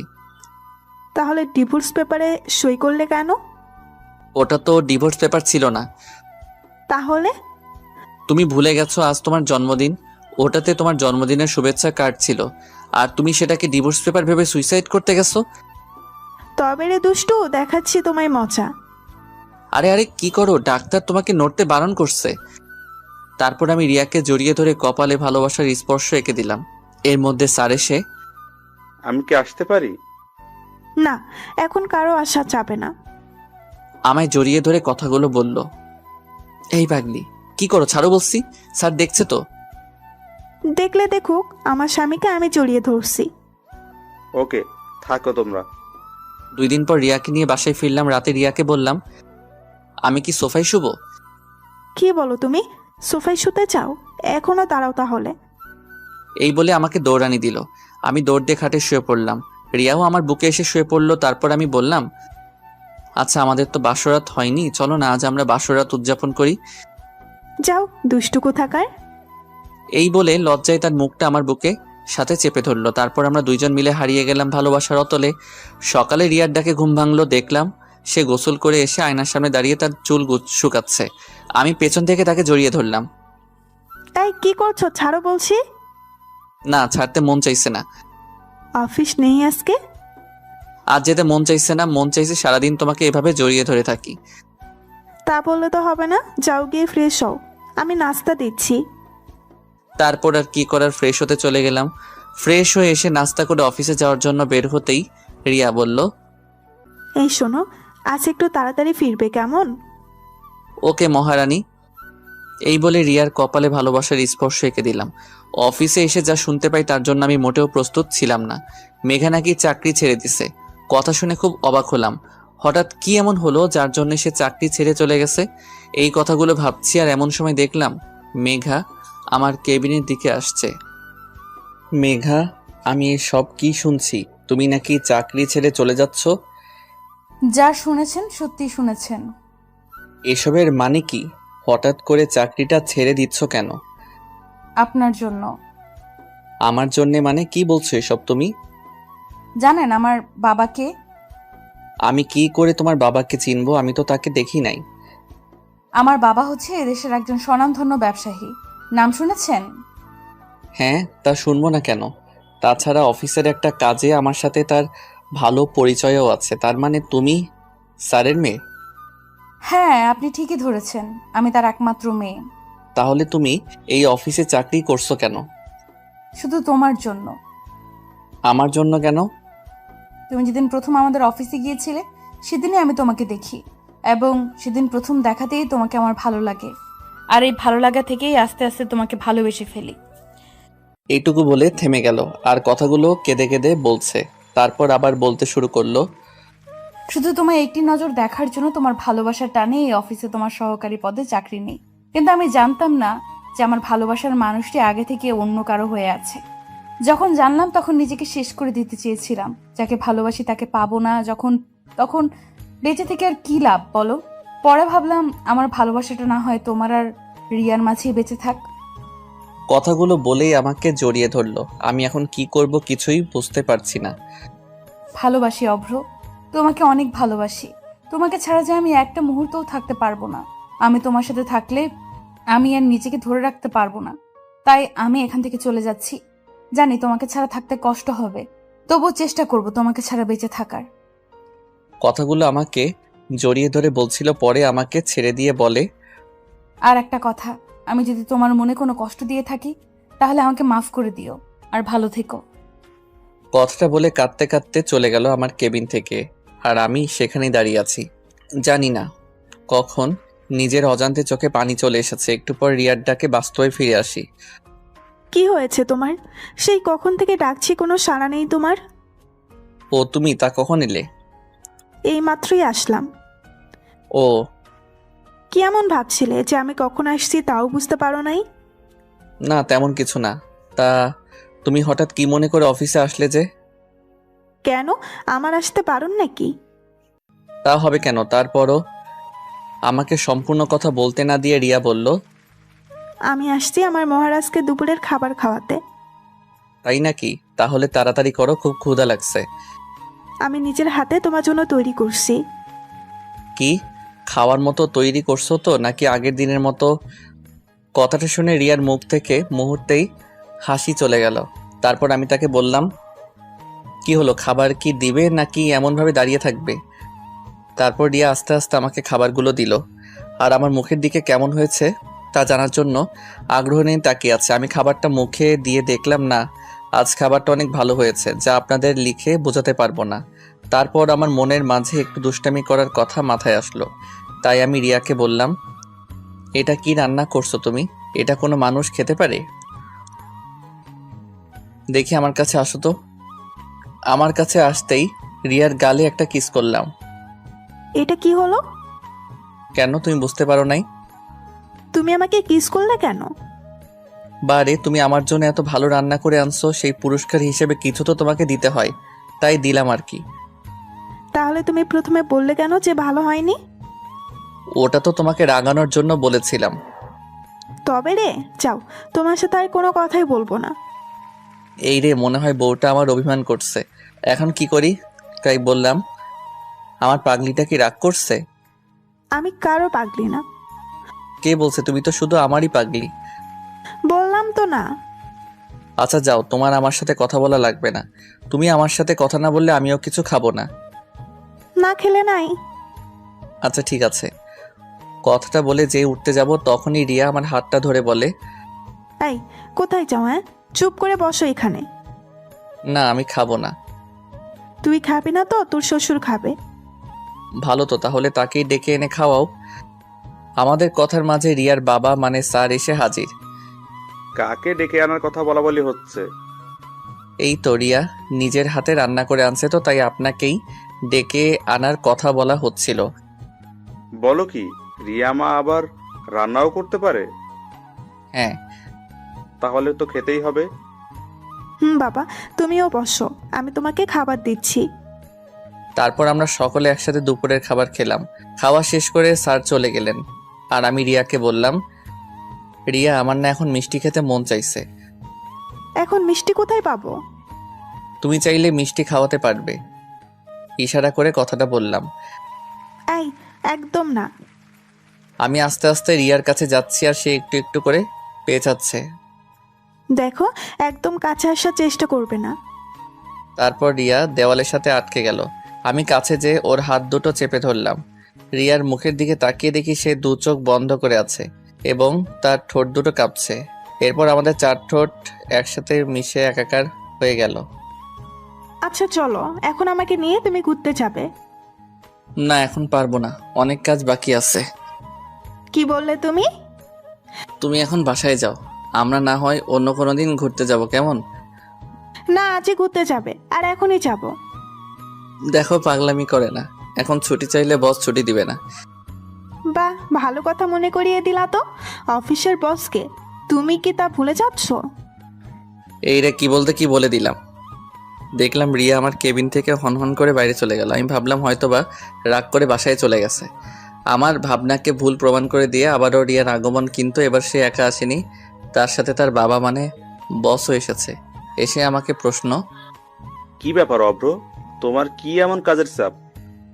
না মানে হয়েছে, আর মানে মানে করতে হবে না। যাও, রিয়াকে নিয়ে কোথাও ঘুরে আসো। আচ্ছা স্যার।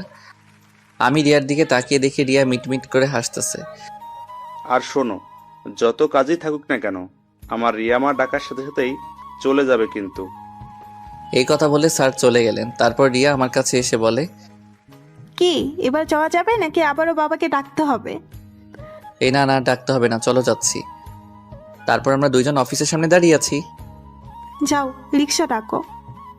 রিয়ার কথা শুনে আমি তার দিকে অবাক হয়ে তাকিয়ে আছি।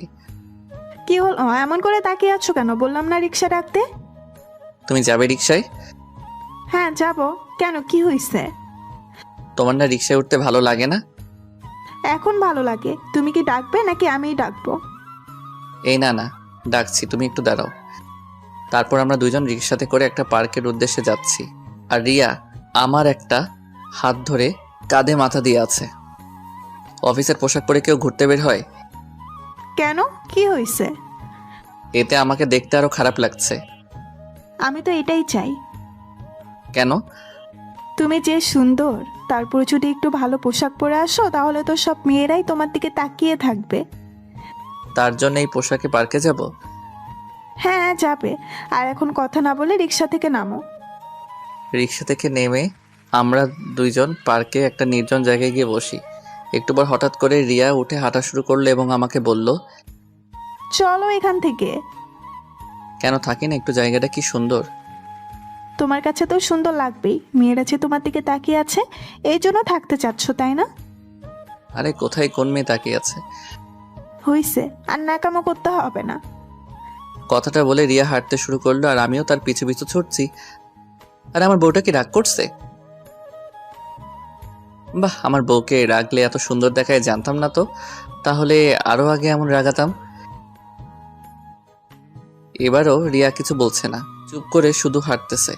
আমি একটা ছোট বাচ্চাকে দেখে বললাম, এই রিয়া দেখ, বাচ্চাটা কি সুন্দর, একদম কিউটের ডিব্বা। এবার রিয়া দাঁড়ালো, তারপর সেই বাচ্চাটার দিকে তাকিয়ে বলে, সত্যি তোমার বাচ্চা ভালো লাগে? অনেক ভালো লাগে। আমাদেরও এমন একটা কিউট বাচ্চা হবে, তাকে নিয়ে আমরাও এমনভাবে ঘুরতে বের হব, কতই না মজা হবে, তাই না? রিয়ার দিকে তাকিয়ে দেখে সে লজ্জায় পেয়েছে। তারপর ডিনার করে রাতে বাসায় ফিরলাম। কিছুদিন পর, হ্যালো, কোথায় তুমি? কোথায় আবার? অফিসে। এখনই বাসায় আসো, তাড়াতাড়ি, খুবই আর্জেন্ট। কেন, কি হয়েছে? ওফ, এত কথা বলো কেন তুমি? আসতে বলছি, আসো। আচ্ছা, আসতেছি। তারপর আমি তাড়াতাড়ি করে বাসায় গেলাম। খুব টেনশন হচ্ছে, কোনো সমস্যা হলো নাকি, আবার কেন এত আর্জেন্ট বাসায় আসতে বললো। বাসায় পৌঁছে দেখি দরজাটা খোলাই আছে। এটা দেখে তো টেনশন আরও বেড়ে গেল। বাসার ভিতরে ঢুকে রিয়াকে খুঁজতে লাগলাম, কিন্তু কোথাও পেলাম না। অনেক খোঁজার পর পাগলিটাকে ছাদের এক কোণায় পেলাম। কি ব্যাপার, আমাকে এত আর্জেন্ট আসতে বলে তুমি এখানে লুকিয়ে আছো? কি হলো, কিছু বলছো না কেন? বলছি আগে চোখ বন্ধ করো। কি এমন কথা বলবে যে চোখ বন্ধ করা লাগবে? আহা করো না, তা না হলে আমার কথাটা বলতে লজ্জা করে। আচ্ছা এই নাও, চোখ বন্ধ করলাম, এবার তো বলো। তারপর রিয়া আমাকে জড়িয়ে ধরে আমার কানের কাছে মুখ এনে বলে, তুমি বাবা হতে যাচ্ছ। কি এত খুশির একটা খবর তুমি আমাকে দেরি করে দিলে? যা, আমার লজ্জা করে না বুঝি। তারপর আমি রিয়াকে কোলে করে নিয়ে সারা ছাদ হাঁটছি। এই ছাড়ো, পড়ে যাবো তো। না না, এখন আর ছাড়বো না। তারপর রিয়াকে কোলে নিয়ে ছাদ থেকে ঘরে নিয়ে আসলাম। শোনো, আজ থেকে তুমি আর কোনো কাজ করবে না। আমি কাজ না করলে কে করবে শুনি? কেন, আমি করব? তাই বুঝি? তাই।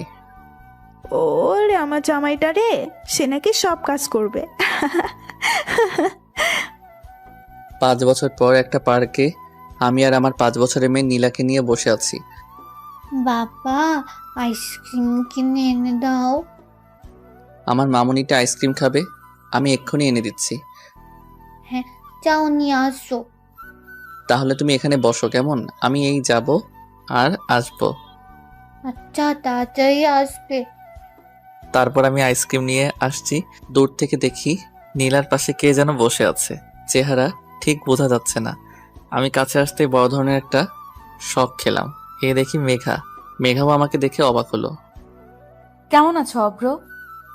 ভালো, তুমি কেমন আছো? এই তো আছি কোনো রকম। এটা তোমার মেয়ে নাকি? হ্যাঁ। তোমার মেয়ে দেখতে একদম তোমার মতোই হয়েছে। কি নাম তোমার? আমার নাম নীলা। বাহ, তুমি দেখতে যেমন সুন্দর তোমার নামটাও সুন্দর। বাবা, আইসক্রিম দাও। এই নাও মামুনি। রিয়াকে কোথাও দেখছি না যে। রিয়ার কথা শুনে মনটা খারাপ হয়ে গেল, তাই আমি চুপ করে আছি। কি হলো, চুপ করে আছো যে? রিয়া আর নেই। নেই মানে কি বলছো তুমি? হ্যাঁ, সে আমাকে ছেড়ে অনেক দূরে চলে গেছে, যেখানে গেলে কেউ আর শত ডাকার পরেও ফিরে আসে না। কি বলো এসব? রিয়া মারা গেছে? হ্যাঁ, নীলাকে জন্ম দিয়েই সে আমাকে ছেড়ে চলে গেছে। কথাগুলো বলার সময় বুঝতে পারলাম আমার চোখ দিয়ে পানি পড়ছে। মেঘার দিকে তাকিয়ে দেখি তার চোখেও পানি। তারপর আমি চোখের পানি মুছে মেঘাকে বলি, তাহলে এবার বলো তোমার খবর কি, বিয়ে করছো? জীবনে একজনকেই ভালোবেসেছিলাম, আর সে হলো তুমি। তোমাকে ছাড়া আর কাউকে ভালোবাসতে পারি নাই বলে আজও আমি বিয়ে করিনি। আমাদের কথার মাঝে নীলার নানা মানে আমার স্যার চলে এলো। আরে মেঘা, কেমন আছো? জি স্যার, ভালো আছি। তাহলে মেঘা, একদিন আসো আমাদের বাসায়। আন্টি প্লিজ আসবেন। তুমি যখন বলছো তাহলে তো আসবই। নীলাকে কোলে নিয়ে কথাটা বলল। তারপর আমরা মেঘাকে বিদায় দিয়ে বাসায় চলে আসলাম। এখন আর স্যারকে অফিসে যেতে দেই না, কারণ রিয়া মারা যাবার আগে বলে গেছিল আমি যেন তার বাবাকে নিজের বাবা মনে করি, আর অফিসের সব দায়িত্ব আমিই নেই। একদিন বাসায় বসে অফিসের কিছু কাজ করছি, এমন সময় দেখি মেঘা এসেছে। ভেতরে আসতে পারি? আরে তোমার ভেতরে আসতে আবার বলা লাগে নাকি, চলে এসো। তারপর মেঘা ভেতরে এসে আমার সামনে বসলো, আর আমি আমার মতো কাজে ব্যস্ত। এটা দেখে মেঘা বলে, নীলা কোথায়? উপরে, মনে হয় তার নানার সাথে আছে। তারপর মেঘা উপরে চলে গেল। আমি কি নানা নাতির খেলার মাঝে আসতে পারি? আরে মেঘা, কখন এলে? এই তো কিছুক্ষণ আগে। আন্টি, তুমিও আসো, আমাদের সাথে খেলবে। মেঘার হাত ধরে টানতে টানতে ভেতরে নিয়ে গেল। হ্যাঁ চলো। আচ্ছা নানা ভাই, তুমি এখন একটু বাবার কাছে যাও, তোমার নীলা আন্টির সাথে আমার একটু কথা আছে। আচ্ছা, তাহলে তোমরা কথা বলো। মেঘা মা, তোমার সাথে আমার কিছু কথা ছিল, যা আমি এখনো অব্রকে বলি নাই। জি স্যার, বলুন। জানো মা, রিয়া যেদিন জানতে পারে সে মা হতে চলেছে, সেদিন জীবনের সবচেয়ে বেশি খুশি হতে আমি তাকে দেখেছি।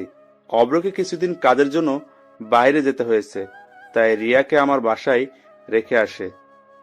এটুকু বলে থেমে যায়, তারপর আবার বলতে শুরু করে, একদিন সিঁড়ি দিয়ে নামার সময় হঠাৎ পা পিছলে পড়ে যায়। তারপর তাকে হাসপাতালে নিয়ে আসলাম। ব্যথার যন্ত্রণায় ছটফট করতে থাকে আমার মেয়েটা। ডাক্তারও সবকিছু টেস্ট করে বলে, দেখুন, রোগীর অবস্থা খুবই খারাপ, এখনই তাকে অপারেশন করাতে হবে। আপনি এখানে একটা সই করে দিন। তারপর আমি কাগজটায় সই করে দিলাম। কিন্তু ব্যথায় যন্ত্রণায় ছটফট করতে থেকে রিয়া বলে, বাবা, আমার একটা কথা রাখবে? কি কথা মা, বল। তোর সব কথাই আমি রাখবো। যদি আমি অপারেশন থিয়েটারে মারা যাই, তাহলে শুভ্রকে তুমি আবার মেঘার সাথে বিয়ে দিও।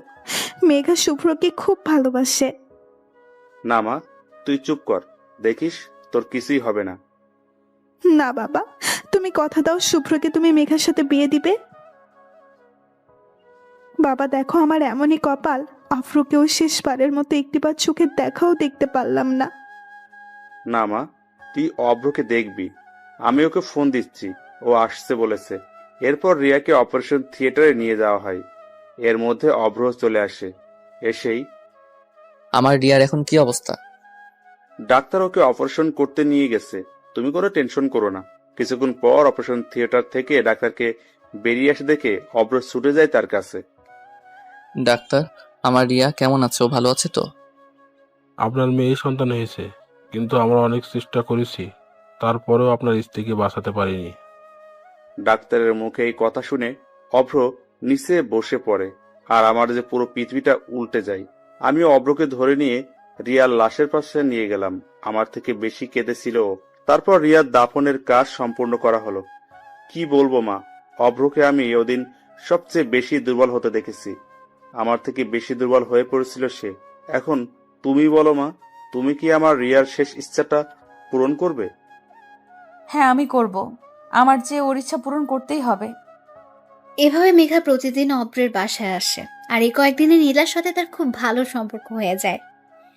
আচ্ছা নীলা, আমি যদি তোমার মা হই তাহলে কেমন হয়? সত্যি তুমি আমার মা হবে? কি মজা, কি মজা! তাহলে তোমাকে আমি মামুনি বলে ডাকবো।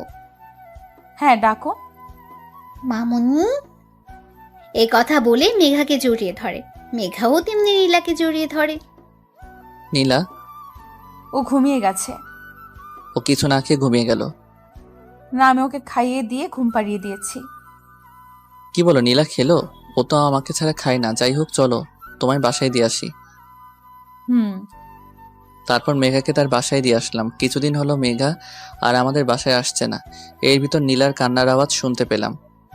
কি ব্যাপার, আমার পরীটা কান্না করছে কেন? দেখো না বাবা, মামুনি কয়েকদিন ধরে ফোন ধরছে না। কে তোমার মামুনি? আমি আমার মেঘা মামুনির কথা বলছি। সে তোমার মামুনি হয় না। চলো নাস্তা করবে। সকালে কিছু খাওনি তোমরা? না, সে আমার মামুনি হয়। আর তুমি আমার মামুনিকে আমার কাছে এনে দাও, তাহলে আমি কিচ্ছু খাবো না। এই কথা বলে কান্না করতে করতে রুমে চলে গেল। আমি পড়ে গেলাম মহা বিপদে। এখন আমি কি করব কিছু বুঝতে পারছি না। এসব ভাবতে ভাবতে অফিসে চলে গেলাম। রাতে বাসায় এসে শুনি নীলা এখনো কিছু খায় নাই। নীলা, মা চলো কিছু খেয়ে নিবে। না, আগে তুমি মামুনিকে এনে দাও। বলছিলাম তুমি চলো খেতে, একদম বাচ্চাদের মতো করবে না। না না, আমি কিচ্ছু খাবো না। নীলাকে একটা চড় মারলাম। এ কি করলে অভ্র? মা মরা মেয়েটার গায়ে তুমি হাত তুললে? না, এ আমি কি করলাম? রাগের মাথায় আমি নীলাকে মারলাম। নীলা কান্না করতেছে। কি ভুল বলছো? জন্ম থেকে কোনোদিন মায়ের আদর পায়নি সে, আর মেঘা তাকে মায়ের আদর দিয়েছে, আর তুমি কি না? সি সি। এই কথা বলে নীলাকে নিয়ে ঘরে চলে গেল। আর আমি এখন কি করব? আমার কি করা উচিত? না, নীলার জন্য হলো মেঘাকে আনতে হবে। তারপর আমি মেঘার বাসায় গেলাম। কলিং বেল বাজতে মেঘা এসে দরজা খুললো। আরে তুমি এখানে এত রাতে আমার বাসায়? তুমি এ কয়দিন আমার বাসায় যাওনি কেন? বাবা আমার বিয়ে ঠিক করেছে, তাই আর বাসা থেকে বের হই না। মিথ্যে কথা বলছে, কারণ নীলা তাকে আগেই সব বলে দিয়েছে। অপরের যাওয়ার কথা, এটা তাদের দুজনের প্ল্যান করা। তোমার বিয়ে, আর তুমি বিয়েতে রাজি হয়ে গেলে? আর কতদিন এভাবে থাকা যায় বলো? ও আচ্ছা। বলে চলে আসতে গিয়ে আবার মেঘাকে বললাম, তোমার সাথে আমার কিছু কথা আছে। বলো। তুমি না এই বিয়েটা করো না? কেন করব না? কখনো ভাবিনি এই কথাগুলো আবারও কাউকে বলতে হবে, তারপরও আজ বলতে হচ্ছে। নীলা চাই, তার জন্য আমি মা নিয়ে আসি। কিন্তু সে মা হিসেবে তোমাকে চেয়েছে, তাই হবে কি তুমি আমার নীলার মা? হবে কি তুমি আমার বাকি জীবন পথ চলার সাথী? হবে কি তুমি আমার? পুরো কথা বলতে না দিয়ে মেঘা কান্না করতে করতে আমাকে জড়িয়ে ধরে। হ্যাঁ, আমি হতে চাই তোমাদের দুজনের সুখ দুঃখের সাথী। তারপর পেছন থেকে জোরে হাততালির আওয়াজ শুনতে পাই। পেছন ফিরে দেখি নীলা আর স্যার মানে মেঘার বাবা দাঁড়িয়ে আছে। মেঘা লজ্জা পেয়ে আমাকে ছেড়ে দিল আর নীলা দৌড়ে আমাদের দিকে আসছে, এসে আমাদের দুজনকে জড়িয়ে ধরলো। তাহলে বিয়ের কাজটা আজকেই সেরে নেওয়া যাক। তারপর কাজী অফিসে গিয়ে আমার আর মেঘার বিয়ে হলো। বাসর ঘরে ঢুকে দেখি মেঘা ঘোমটা দিয়ে বসে আছে। আমি তার পাশে গিয়ে বসলাম। একটু পর দরজায় শব্দ হলো, তাই আমি গিয়ে দরজাটা খুলে দিলাম। দরজা খুলতে নীলা দৌড় দিয়ে রুমে প্রবেশ করলো। এসেই, মামুনি, আমিও তোমার সাথে ঘুমাবো। হ্যাঁ মা, তুমি আজ আমাদের সাথেই ঘুমাবে। বাবা, তুমি এপাশে ঘুমাও, আর মামুনি তুমি এপাশে ঘুমাও। আমি তোমাদের মাঝখানে ঘুমাবো। ওকে আমার প্রিন্সেস। তারপর আমার আর মেঘার মাঝে শুয়ে পড়ে নীলা। এইভাবে খুব ভালোভাবে চলছে আমাদের সংসার।